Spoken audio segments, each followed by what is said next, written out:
Chapitre 20. Le sang coule aux Antilles sous domination française. Ainsi donc, les vieilles colonies, elles aussi, empruntent le chemin de la rébellion. Ces fleurons de l'Empire, ces pays castrés qui donnèrent tant de bons et loyaux serviteurs, se mettent à bouger. Tout Antillais, tout Guyanais, où qu'il se trouve aujourd'hui, se sentira ébranlé de façon violente. Les Français, en effet, après avoir péjorativement catégorisé les Arabes et les Africains, les Malgaches et les Indochinois, concédaient, reconnaissaient qu'avec les Antillais, les choses prenaient une autre tournure. Les Antillais, entendait-on de partout, sont des Français, comme les Corses. Et il y avait d'énormes masses d'Antillais et d'Antillaises à le croire. Bien sûr, de temps à autre, le racisme éclatait, bien sûr, le colonna antillais opprimait et condamnait à la famine endémique les ouvriers agricoles. Mais le titre de citoyen français valait bien ces quelques désagréments. Bien sûr, chaque année, 300 tonnes d'or quittaient le territoire guyanais pour renflouer les caves de la Banque de France. Mais, selon M. Monerville, deuxième ou troisième citoyen français, n'était-ce pas à la fois un symbole et le paiement d'une dette? Pourtant, malgré cette intoxication immense, en dépit de cette énorme imposture, il s'est trouvé des Martiniquais pour entrer en lutte ouverte contre les forces françaises, investir des commissariats, couper des routes. Submergeant ces 300 ans de présence française, il s'est trouvé des Martiniquais à sortir leurs armes et à occuper Fort-de-France pendant plus de 6 heures. Des morts, il y en a eu, des blessés aussi. 15 morts, nous dit-on, plusieurs dizaines de blessés et des centaines d'arrestations. Des renforts sont acheminés en direction des Antilles et, afin de briser un mouvement qui doit paraître suffisamment imminent, on inonde la Guadeloupe de fusiliers marins, de CRS et de soldats. Les services français d'information prétendent que l'origine de l'émeute serait un banal incident de circulation. Peut-être, mais alors pourquoi cette subite ampleur? D'où vient qu'une population réagisse avec tant de violence, tant de rage? D'où vient que les CRS réagissent avec tant de précipitation, tant de désinvolture pour la vie de citoyens?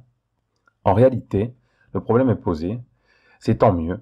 La fiction anti-française, la formule pour l'antillais, il n'y a pas de problème, sont remises en question et c'est tant mieux. Les vieux politiciens assimilés, infestés du dedans, qui depuis longtemps ne représentaient que leurs intérêts médiocres et leur propre médiocrité, doivent aujourd'hui être très inquiets.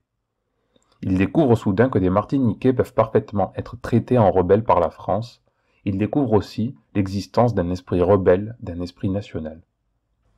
Lors du référendum organisé par la France, on avait demandé à Césaire la raison de son oui à De Gaulle. C'est que, avait-il répondu, les Martiniquais ont conclu un pari avec la Ve République. Notre oui, disait Césaire, est un oui circonstancié. La France s'engage à améliorer notre condition et à nous reconnaître certaines prérogatives sur le plan local. Eh bien, il semble que le peuple remette ce pari en cause et pose le problème national. La question antillaise, la question de la Fédération Caraïbe, ne peut plus être longtemps dissimulée. Les Guyanes, ex-hollandaises et ex-britanniques, aujourd'hui indépendantes, exercent un attrait sur la Guyane sous domination française. Les Antilles, sous domination britannique, accèdent à l'indépendance. Castro à Cuba donne un nouveau visage aux Caraïbes. Oui, la question est posée. Dans l'immédiat, les forces françaises et leurs alliés, les hommes politiques actuels, députés et sénateurs, briseront sans nul doute cette première manifestation de l'esprit national martiniquais.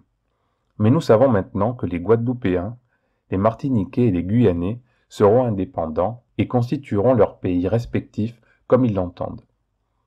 Le peuple algérien assure les Antillais et les Guyanais de sa fraternelle sympathie et les encourage à aiguiser leur combativité. Les Antillais et les Guyanais, soldats, sous-officiers et officiers qui luttent contre leurs frères algériens pendant que les troupes françaises mitraillent leur peuple à Fort-de-France ou à Basse-Terre, doivent refuser de se battre et déserter. On sait maintenant que des liens existent entre la guerre d'Algérie et les récents événements qui ont ensanglanté la Martinique. Ce sont d'anciens fonctionnaires français d'Afrique du Nord, les expulsés du Maroc, de Tunisie, et ceux qui étaient trop compromis en Algérie, qui ont provoqué la riposte des masses martiniquaises. La brutale réaction du peuple martiniquais indique simplement que l'heure est venue de clarifier les problèmes et de dissiper les malentendus.